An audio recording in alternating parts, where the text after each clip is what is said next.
I've never known someone like you, tangled in love, stuck by you, found a clue, don't forget to kiss me. Assalamualaikum warahmatullahi wabarakatuh. Let me introduce myself. My name is Dedi Indasari, NPM 234111026, and I'm from class MNG 23. This material financial reports. Financial reports atau yang biasa kita kenal dengan laporan keuangan, yaitu di mana merupakan kumpulan laporan yang memberikan gambaran komprehensif tentang kinerja keuangan dan posisi keuangan suatu entitas bisnis selama periode tertentu. Tujuan utama dari laporan keuangan ini yaitu menyediakan informasi yang relevan dan handal untuk pengambilan suatu keputusan oleh berbagai pihak yang berkepentingan, seperti investor, kreditor, manajemen, dan reguler. Berikut ini ada beberapa uraian yang lebih detail. Yang pertama yaitu ada komponen utama dari laporan keuangan, di mana laporan keuangan ini umumnya terdiri dari 4 komponen. Yang pertama ada neraca atau yang biasa disebut dengan balance sheet. Neraca ini menunjukkan posisi keuangan suatu entitas pada titik waktu tertentu.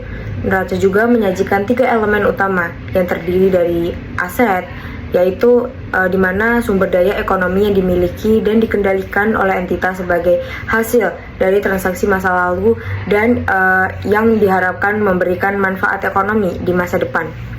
Dan juga aset diklarifikasikan berdasarkan likuiditas atau kemampuan dikonversi menjadi kas. Misalnya aset lancar atau kas, piutang, dan persediaan.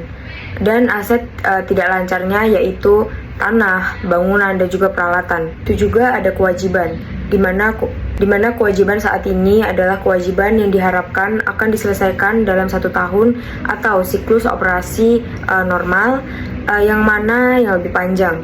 Kewajiban jangka panjang yang disebut juga kewajiban yang diharapkan akan diselesaikan lebih dari setelah 1 tahun atau siklus operasi normal.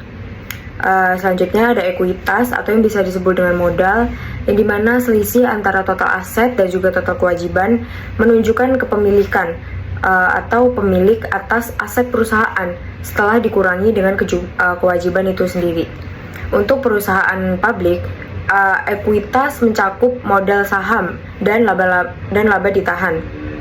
Persamaan dasar akuntansi yang mendasari neraca adalah aset sama dengan kewajiban ditambah ekuitas. Yang kedua ada laporan laba rugi yang biasa disebut dengan income statement. Di sini juga laporan laba rugi menunjukkan kinerja keuangan suatu entitas selama periode waktu tertentu, misalnya 1 tahun atau 1 kuartal. Laporan ini juga menyajikan pendapatan, beban, laba atau rugi bersih. Selanjutnya ada nomor 3, laporan arus kas atau yang biasa disebut statement of cash flows.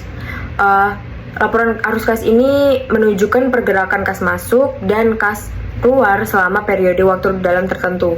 Laporan ini mengklarifikasikan arus kas menjadi 3 aktivitas utama yang terdiri dari aktivitas operasional, aktivitas investasi, dan aktivitas pendanaan.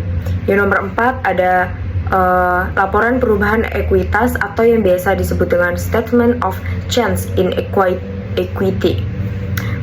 Di sini juga menunjukkan bahwa perubahan dalam ekuitas pemegang saham selama periode waktu tertentu. Perubahan ini juga dapat disebabkan oleh laba atau rugi bersih, dividen, dan transaksi lainnya yang memengaruhi ekuitas.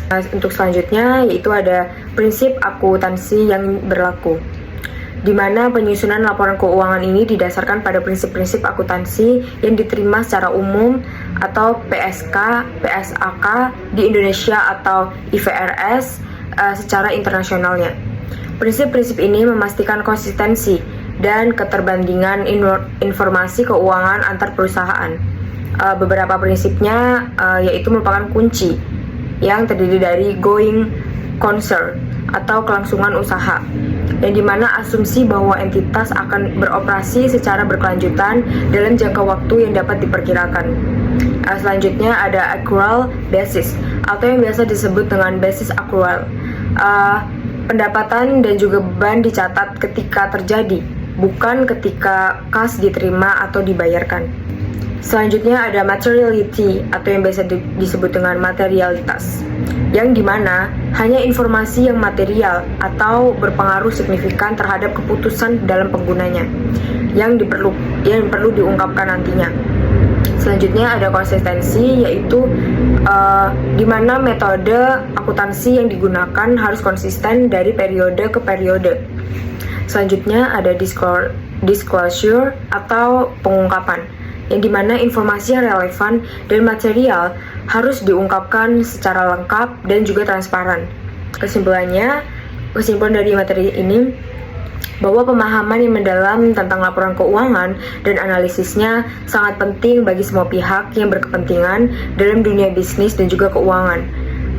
Informasi yang disajikan dalam laporan keuangan harus diinterpretasikan dengan hati-hati dan juga dalam konteks yang tepat untuk mendapatkan pemahaman yang akurat tentang kondisi keuangan suatu entitas itu sendiri. Okay, the last presentation. Thank you for attention. And wassalamualaikum warahmatullahi wabarakatuh.